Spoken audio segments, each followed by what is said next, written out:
नमस्कार, बहुत स्वागत है आपका न्यूज रूम लाइव में। आपके साथ मैं हूं सोनाली सिंह। बुलेटिन की शुरुआत करेंगे बड़ी खबर के साथ। बड़ी खबर छपरा से, जहां पर रिमांड होम में बाल कैदियों की ओर से होमगार्ड के जवान की हत्या कर दी गई है।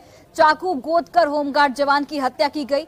चाकू से हमला कर होमगार्ड जवान की हत्या की खबर यहां पर सामने आई है। बताया ये जा रहा है कि होमगार्ड जवान चंद्रभूषण सिंह वार्ड को देखने के लिए पहुंचे थे, जहां बाल कैदी पहले से उनकी पिटाई कर रहे थे। फिर उन्हें चाकू मारा गया। आनन फानन में जवान को अस्पताल पहुंचाया गया, जहां डॉक्टरों ने उन्हें मृत घोषित कर दिया। जांच को लेकर डीआईजी रिमांड होम इस वक्त पहुंचे हुए हैं। तो बड़ी जानकारी, बड़ी खबर छपरा से, जहां पर रिमांड होम में बाल कैदियों ने चाकू से हमला कर होमगार्ड के जवान की हत्या कर दी है। होमगार्ड जवान चंद्रभूषण सिंह वार्ड को देखने के लिए पहुंचे थे और वहां पर उनसे मारपीट की गई उनके साथ। उसके बाद चाकू से गोद कर उनकी हत्या कर दी गई। फिलहाल डीआईजी रिमांड होम पहुंचे हुए हैं और इस पूरे मामले की छानबीन लगातार की जा रही है।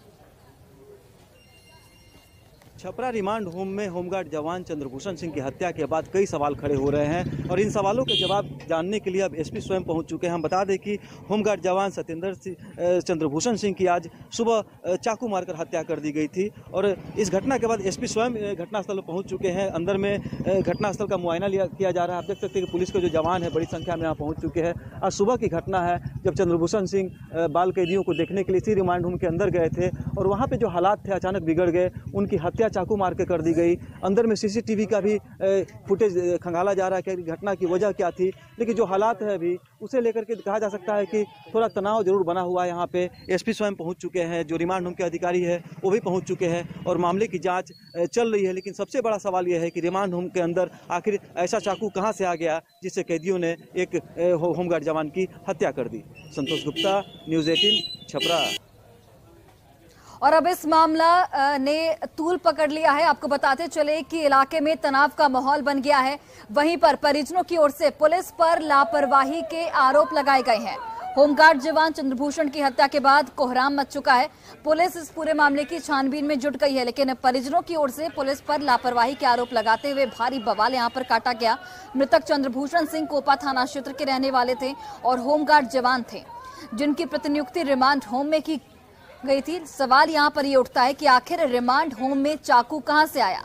हालात का जायजा लिया हमारे संवाददाता संतोष गुप्ता ने। छपरा में पहले सुबह एक बड़ी घटना सामने आई। यहाँ रिमांड होम में एक होमगार्ड जवान की हत्या बाल कैदियों ने कर दी है। और रिमांड होम है जहाँ हम पहुंचे। आप देख सकते हैं कि यहाँ जांच शुरू कर दी गई है। जांच में अंदर की जो स्थिति है दिखाना चाहेंगे। भगवान बाजार थाना की पुलिस भी यहाँ पहुंच चुकी है। हम कैमरामैन से कहेंगे तो चलते हुए दिखाएंगे किस तरह के हालात यहाँ पे है।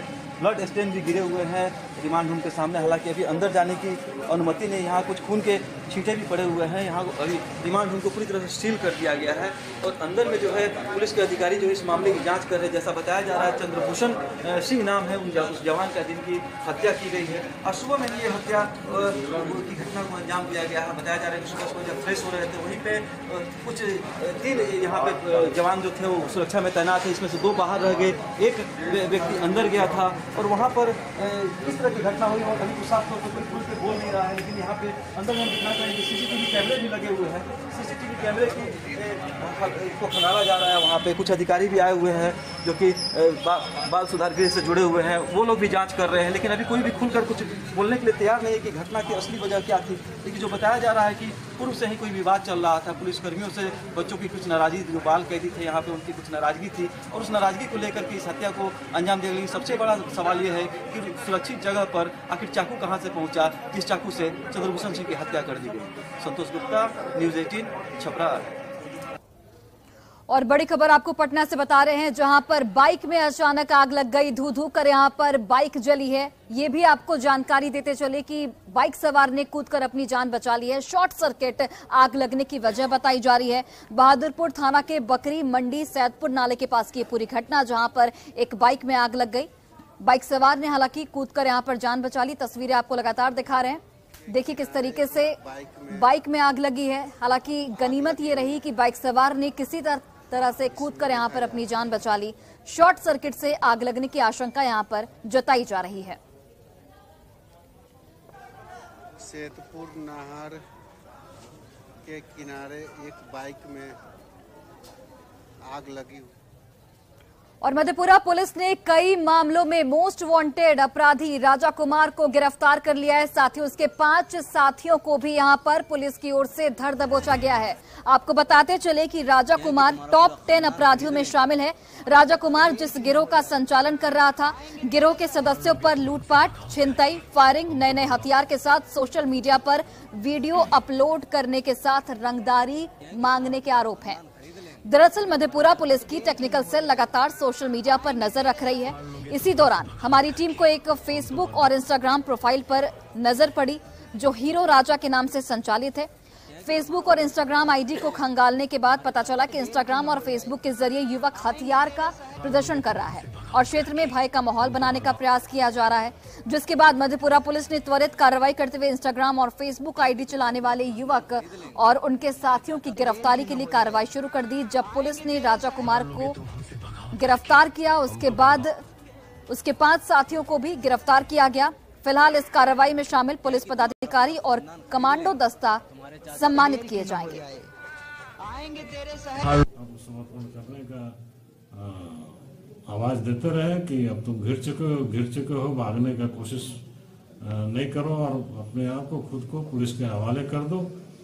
परंतु वे लोग आधे घंटे तक करीब गोलीबारी किए और हमारे पुलिस भी उस गोलीबारी के बीच जूझते हुए उसके करीब जाना शुरू कर दिया और अंततः जब पूरी तरह से वो लोग घिर गए तो हमने अपने आप को सभी लोग अपने हथियार रख करके सरेंडर किए।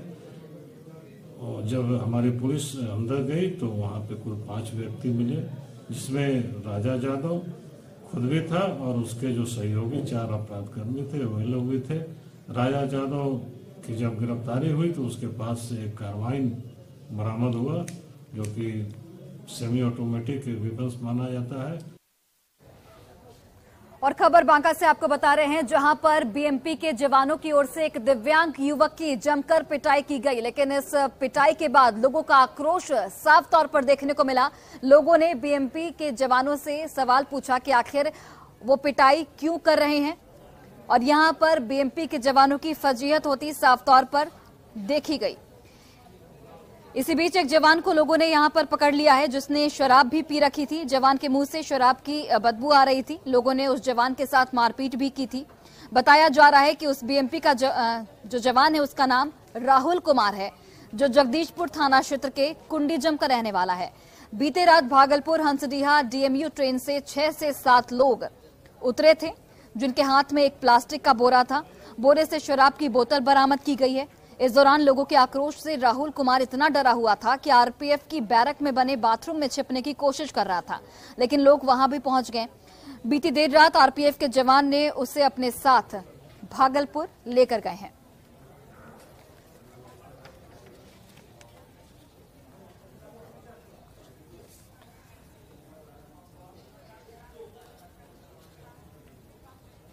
और बड़ी खबर आपको मुजफ्फरपुर से बताते चले, जहां पर शराब तस्कर जो है वो अलग अलग हथकंडे अपनाकर शराब की तस्करी कर रहे हैं। कार में तहखाना बनाकर यहां पर शराब की तस्करी की जा रही है, लेकिन पुलिस ने तत्परता दिखाते हुए यहां पर भारी मात्रा में शराब को जब्त किया है। पुलिस ने कार से 683 टेट्रापैक विदेशी शराब बरामद की है। साथ ही यहां पर 4 लोगों को गिरफ्तार भी किया गया है। जानकारी ये मिल रही है कि कार उत्तर प्रदेश से दरभंगा की ओर जा रही थी, तभी गायघाट पुलिस ने ये बड़ी कार्रवाई की। तस्वीरें आपके टीवी स्क्रीन पर देखिए किस तरीके से कार में तहखाना बनाकर शराब की तस्करी की जा रही है। 4 लोग यहां पर पुलिस की गिरफ्त में आए हैं।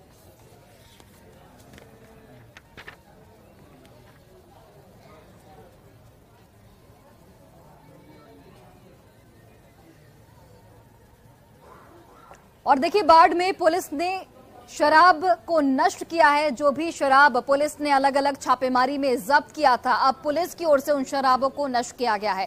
एक आंकड़ा आपको बताते हैं, 375 लीटर देसी शराब, 450 लीटर विदेशी शराब को यहां पर पुलिस की ओर से नष्ट किया गया। तस्वीरें आप देखिए, बाजार समिति में अनुमंडल प्रशासन ने जब्त शराब को यहां पर नष्ट किया है। बीते 2 महीने में छापेमारी में बख्तियारपुर, बाढ़, समयागढ़, ओपी के साथ कई रेल थाना इलाकों में छापेमारी कर भारी मात्रा में शराब को बरामद किया गया था और अब इन्हीं शराबों को पुलिस की ओर से नष्ट किया गया।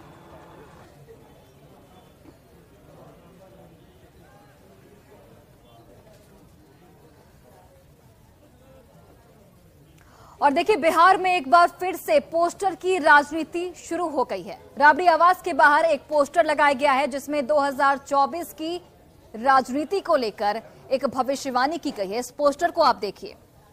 महिला आरजेडी के प्रदेश महासचिव पूनम राय की तरफ से लगाए गए इस पोस्टर में रामायण, महाभारत, नीतीश कुमार के साथ प्रधानमंत्री नरेंद्र मोदी की तस्वीर लगाई गई है। पोस्टर में यह दावा किया गया है कि पीएम नरेंद्र मोदी को नीतीश कुमार ही हराएंगे। जायजा लिया हमारे सहयोगी रवेश नारायण ने। बिहार में तस्वीरों और पोस्टरों के जरिए सियासत चमकाने की एक अलग से परंपरा रही है और इस परंपरा के तहत अक्सर देखा जाता है कि कई दल जो हैं अपने अपने तरीके से नए पोस्टरों के साथ नई जो बातें हैं, नए संदेश देने की कोशिश करते हैं और सियासत की नई बातें भी कहते हैं।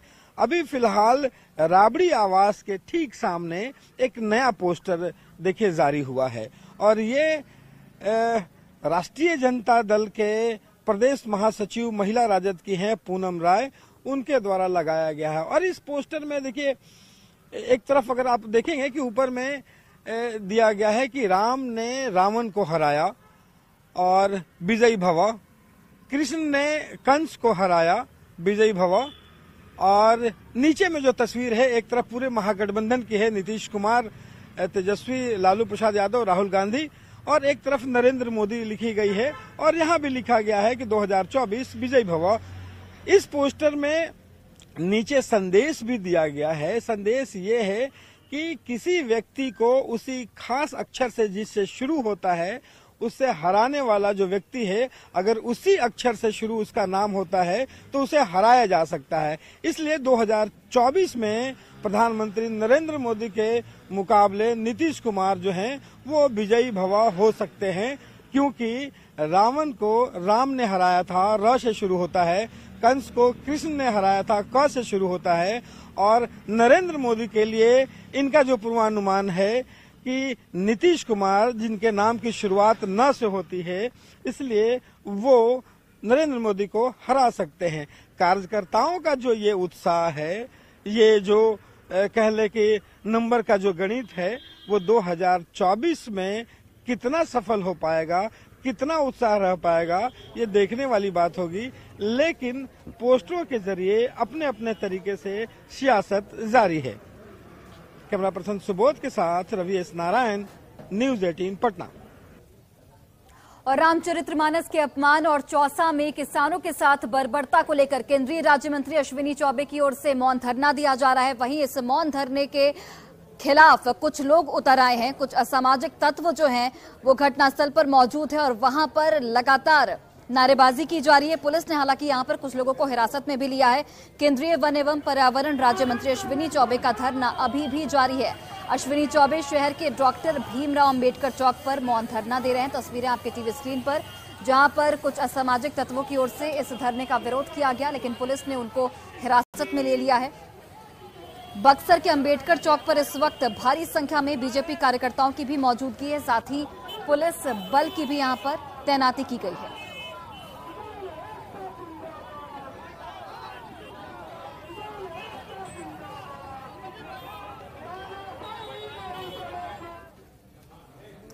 और शिक्षा मंत्री चंद्रशेखर के बयान के बाद अब बिहार में चारों तरफ आक्रोश देखा जा रहा है। अलग अलग जिले की तस्वीर आपको दिखाएंगे, लेकिन उससे पहले कटिहार की एक तस्वीर आप देखिए। कटिहार में जो लोग हैं वो इस बयान के विरोध में खड़े हो गए हैं।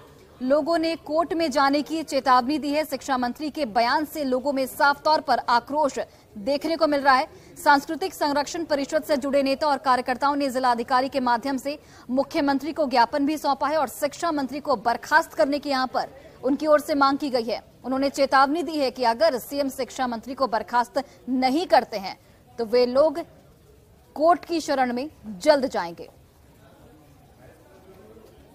नालंदा विश्वविद्यालय के दीक्षांत समारोह में छात्रों को संबोधित करते हुए बिहार के शिक्षा मंत्री चंद्रशेखर जी ने जो बयान दिया है, उसने रामचरितमानस को विभाजित करने वाला ग्रंथ बताया है और ऐसा कह करके भारत ही नहीं, बिहार ही नहीं, पूरी दुनिया में जो मानस प्रेमी है उसका अपमान हुआ है। और साथ साथ इसके माध्यम से उन्होंने एक प्रयास किया है और वो प्रयास उनका ये है कि बिहार में जातिगत विद्वेष फैल जाए वो व्यवस्था बिहार को विनाश की ओर ले जा रहा है। ऐसे स्थिति में तत्काल तुरंत इस मंत्री को बर्खास्त करे और उस मंत्री के कारण जो बिहार और मानस प्रेमियों के मन को आघात लगा है, इसके लिए बिहार सरकार क्षमा याचना करे। और केंद्रीय गृह राज्य मंत्री नित्यानंद राय की ओर से शिक्षा मंत्री द्वारा दिए गए बयान पर आपत्ति जाहिर की गई है। उन्होंने साफ तौर पर कहा है कि हिंदू धर्म का लगातार अपमान किया जा रहा है और मुख्यमंत्री नीतीश कुमार और तेजस्वी यादव के शह पर ही इस तरीके की बयानबाजी दी जा रही है।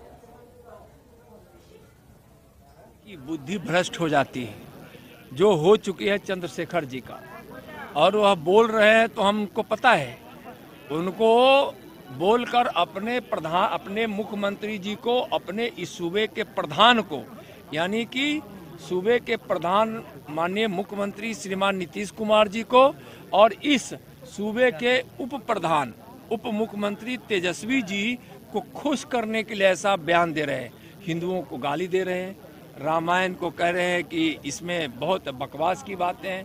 तो किसी भी धर्म का, हम लोग सर्वधर्म सब बाप की बात है, किसी भी धर्म के किसी भी ग्रंथ को अनादर नहीं करना चाहिए। और शिक्षा मंत्री चंद्रशेखर के बयान के बाद जिस तरीके से सियासी घमासान मचा है और अब आरजेडी के तमाम नेता शिक्षा मंत्री के समर्थन में आ चुके हैं। बताते चले आपको कि यहां पर पूर्व मंत्री शिवचंद्र राम ने भी शिक्षा मंत्री चंद्रशेखर का समर्थन किया है। वैशाली के भगवानपुर अड्डा चौक पर उन्होंने कहा कि जो बात किताब और ग्रंथ में लिखी गई है, उसी बात को शिक्षा मंत्री ने लोगों के समक्ष रखा है। शिक्षा मंत्री जी जो किताबी बातें हैं, जो ग्रंथ में लिखी हुई बातें हैं, इस बात को उन्होंने आम लोगों के बीच में दोहराने का काम किया।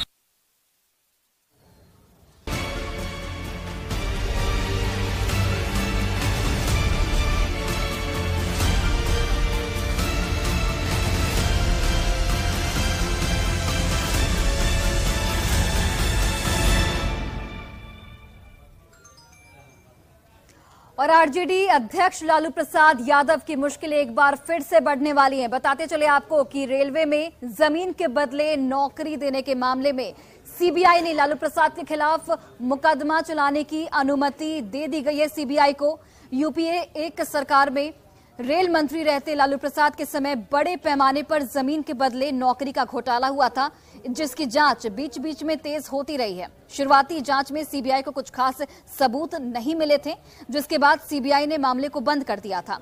लेकिन बाद में सीबीआई को कई अहम सबूत मिले हैं, जिसके बाद सीबीआई ने केंद्र सरकार से इस मामले में मुकदमा चलाने की अनुमति मांगी थी और अब केंद्र सरकार ने आरोपियों के खिलाफ मुकदमा चलाने की अनुमति दे दी है। आपको ये भी बताते चले कि सीबीआई ने पिछले साल अक्टूबर में पूर्व रेल मंत्री लालू प्रसाद और उनके परिवार के सदस्यों के खिलाफ आरोप पत्र भी दाखिल किया था। राष्ट्रीय जनता दल के राष्ट्रीय अध्यक्ष लालू प्रसाद यादव की जो मुश्किल है वो बढ़ सकती है।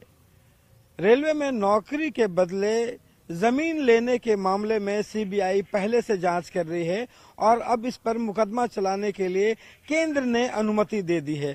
आपको बता दें कि नियमों के मुताबिक जो इन पर मुकदमा चलाया जाना है उससे गृह मंत्रालय की मंजूरी मिलनी जरूरी थी और पिछले दिनों गृह मंत्रालय ने इसे मंजूरी दे दी और उसके बाद सीबीआई ने इसे विशेष अदालत में जमा भी कर दिया है।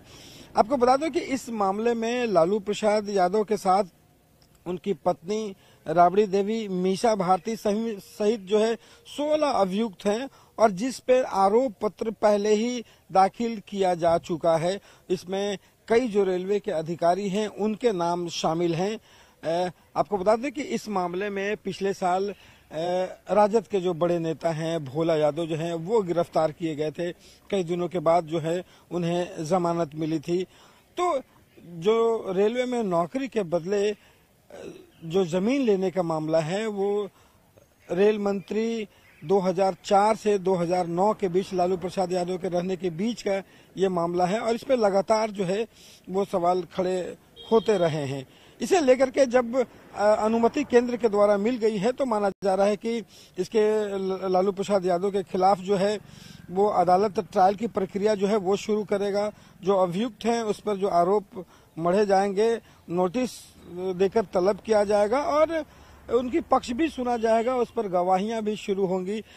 तो सबसे बड़ी बात है कि इस पूरे मामले पे लेकर के राष्ट्रीय जनता दल हो, लालू पूरा परिवार हो, एक सिरे से खारिज करता रहा है कि ये फंसाने की कोशिश की गई है। लेकिन गृह मंत्रालय की अनुमति मिलने के बाद इतना तो तय है कि इस पर मुकदमा जो है, ये मुकदमा आगे बढ़ेगा और मुश्किल बढ़ सकती है।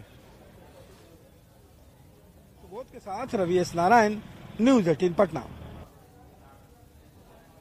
तो जिस तरीके से आरजेडी अध्यक्ष लालू प्रसाद यादव की मुश्किलें अब बढ़ने वाली हैं, उस पर बिहार की सियासत भी पूरी तरह से गर्मा चुकी है। आपको बताते चले कि तमाम पार्टियों की अलग अलग राय है, जहां पर जेडीयू, कांग्रेस और आरजेडी की ओर से इसका विरोध किया जा रहा है। वहीं पर बीजेपी का कहना है कि कानून के ऊपर कोई नहीं है।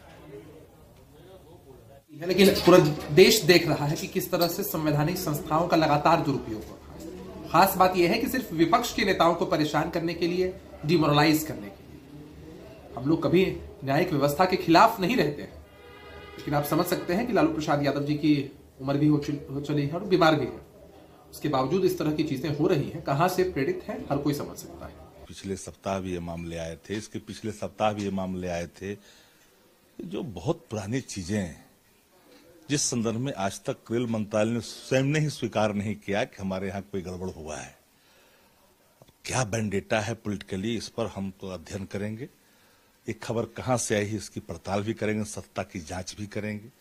इस संदर्भ में कोई नया अभी तक हमें कोई सूचना प्राप्त नहीं है। देखिए, ये नरेंद्र मोदी जी का शासन है देश में, न खाएंगे न खाने देंगे। कोई भी गलत व्यक्ति जो भी गलत करेगा वो बचेगा नहीं, यह बात बहुत स्पष्ट है। सीबीआई एक स्वतंत्र स्वायत्त शासी संस्था है, वो अपना काम बिल्कुल स्वतंत्र तरीके से करती है। केंद्र की सरकार सीबीआई को जादुई तोते की तरह आदरणीय लालू प्रसाद यादव जी के लिए यूज करते हैं। आपने देखा होगा कि ये पहली बार नहीं है, पिछले 2 दशक से आदरणीय लालू प्रसाद यादव जी पे सीबीआई की जांच बैठती है। वो लोग आते हैं, छापा भी मारते हैं, लेकिन आज तक जांच में कुछ भी नहीं मिला। सिर्फ और सिर्फ ये तंग करने की प्रविधि है।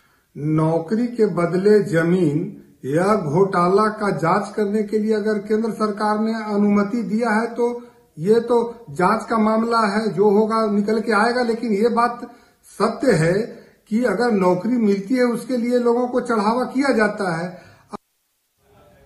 और फिलहाल इस बुलेटिन में बस इतना ही। आप देखते रहिए न्यूज़ 18 बिहार झारखंड।